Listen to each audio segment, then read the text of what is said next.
yesterday, down to an upholsterer's. I said I had that seat cover. I tried to do it myself. Absolutely no way. My staples just were not even going into it. And so, for the sake of 50 quid, I'll get it done. It's lovely. Stainless steel staples all underneath. Gorgeous. Really well done. This is a Grizzly Adams seat cover. While we're speaking of gorgeous, you're going to like this. Take my cover off. Ta-da! Get some bodywork fitted. Nice and shiny. Look at that. God, it's gorgeous.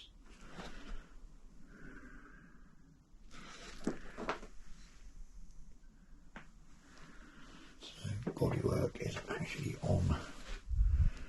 Well, the start of it is.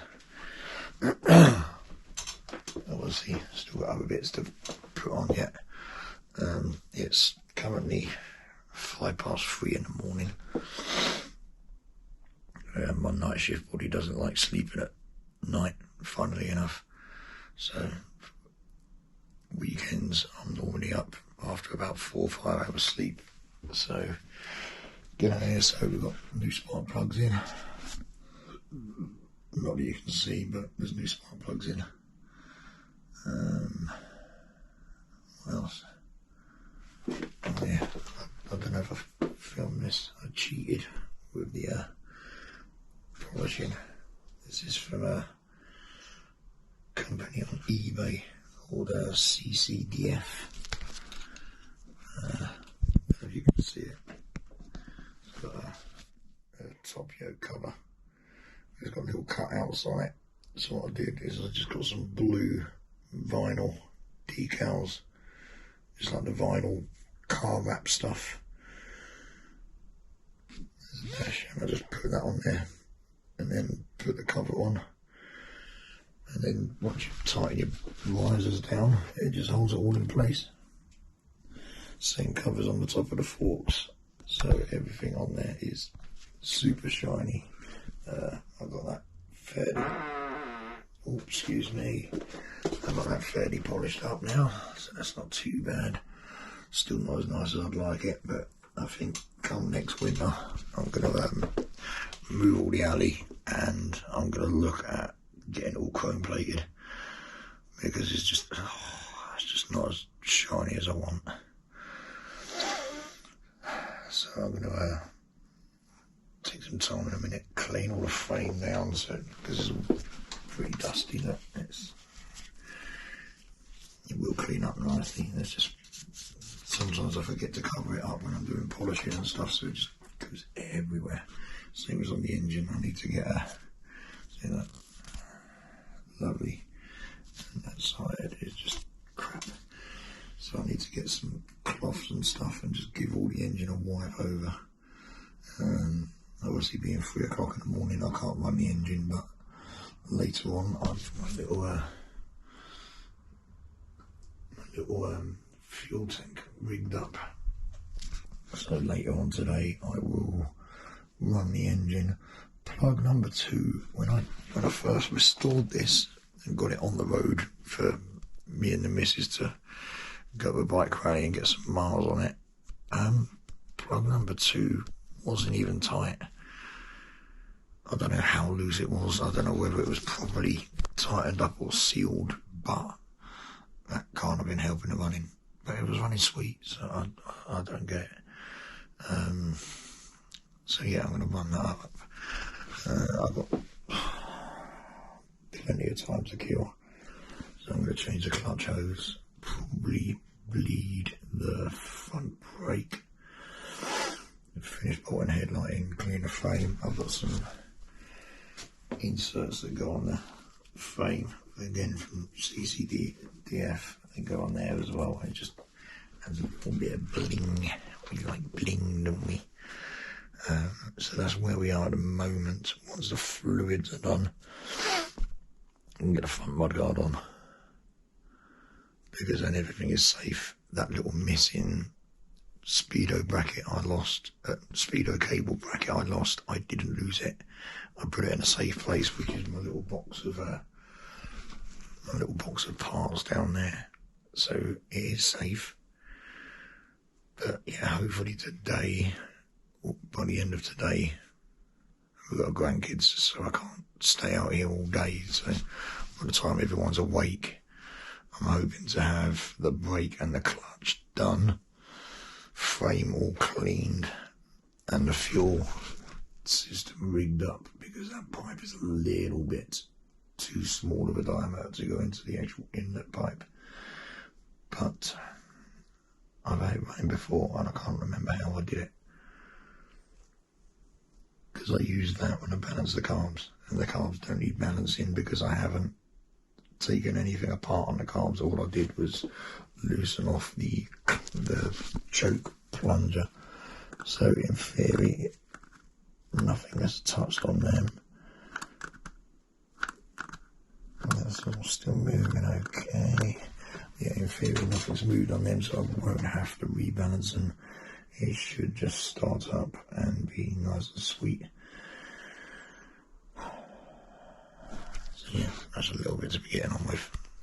So I'm gonna get the degrease wipes out and give this frame a good clean up. I can't use my normal wipe. Normally I use Vulcanet wipes, but they put like a protective film over it.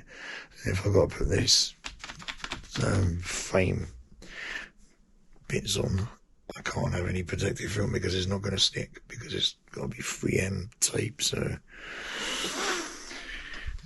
degreaser wipes is, so I should be degrease the frame, and then I'll use the Vulcanet wipes on the engine, and I'll just make sure everything is covered while I'm working, so that way it doesn't get covered in dust.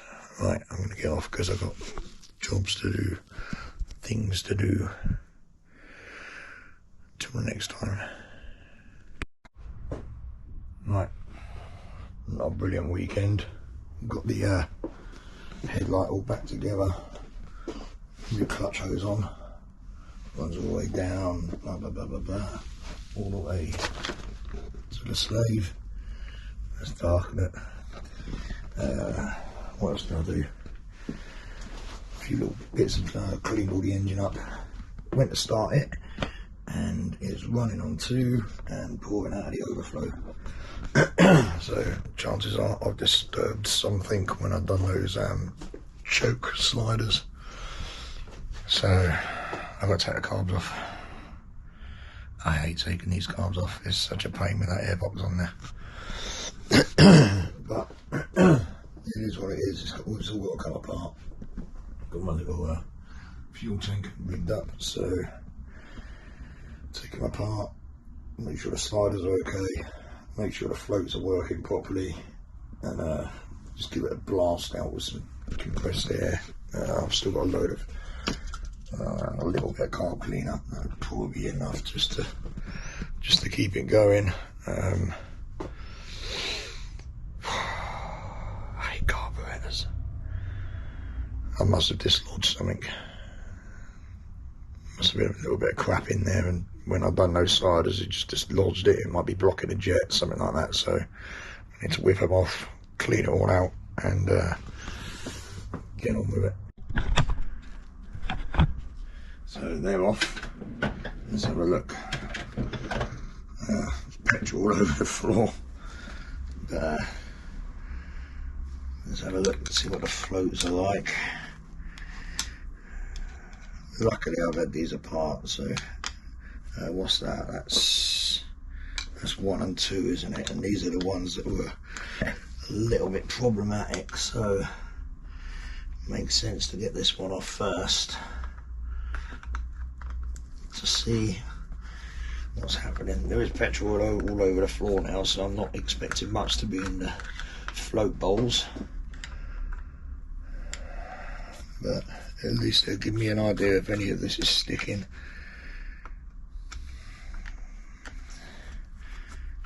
You see there's petrol in there.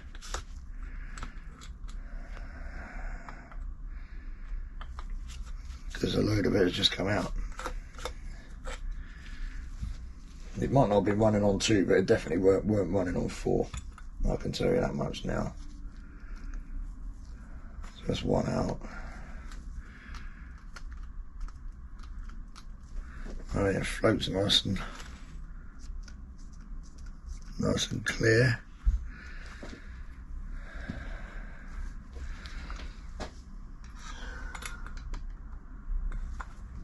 Maybe there's just a bit of rubbish in there. If the floats are all good, then maybe one of the jets just needs a bit of a squirt through or something. Let's get this second one on, because I know when I started up about a week or so ago, 1 and 2 sounded a little, well, the exhausts felt a little bit too cool. So it definitely wasn't firing properly on all 4. Like I say, it's normally a sign of the float sticking if it comes out of the overflow. See, this has got fuel coming out of it as well, so I'm thinking maybe there's a blocked jet or something, and that's what's causing the issue. Little bits of gunk in there, but nothing too bad. Yeah, see, that floats fine as well. So I'm thinking there's a blocked jet, so I'm going to crack on and have a look. My slider's okay. Yeah, they're all alright. So diaphragm and sliders are all fine. It literally might just be a tiny bit of gunk or something, so I'm going to crack on and get these cleaned up, give them a good squirt out, maybe take them into work and blow them with some compressed air, and we'll see what happens.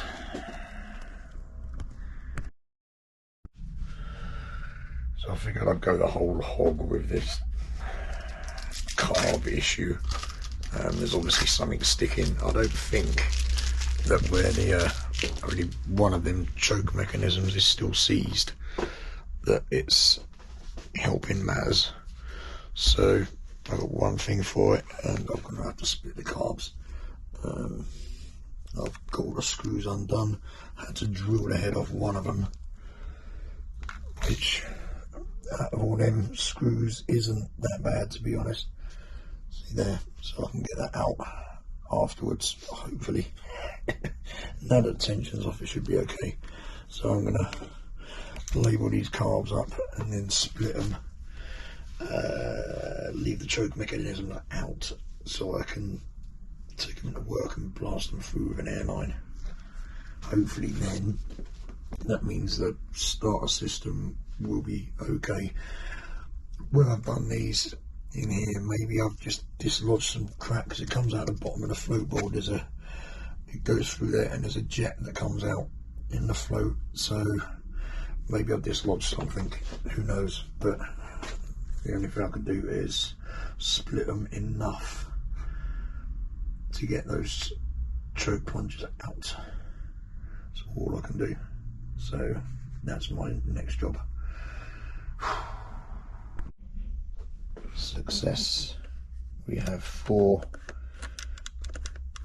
moving chokes. Everything's cleaned out. All works. Fiddly taking these apart. You've got these little tiny springs in here. As soon as you separate them, you have to bloody get them back in there. It's a right pain, but that's good. Everything works as it should.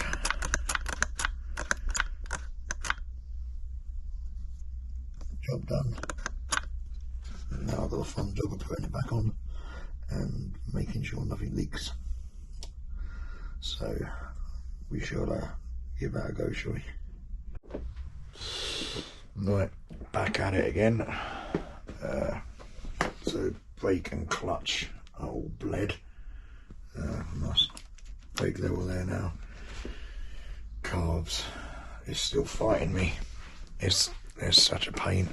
All the breather pipes on there now, but it's still not starting. It starts, but it's still taking bloody ages. It shouldn't do. It's got brand new choke plungers. So I've done that, put the plungers on, and it started better than it had. And then the next day I went to try it, thinking, right, well, the carbs were empty yesterday. Starting it today, now with the fact that it's got a choke on it, should start a lot easier, and it didn't. It was still such a bitch to start.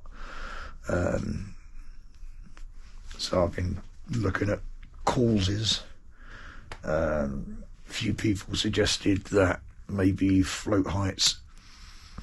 So I took the cars off again this morning. Checked the float heights, and they were oversized. They were out of limit. So I sort of adjusted them, bent the tabs back, so they're well within spec now on all four. I'm almost afraid to try and start it now.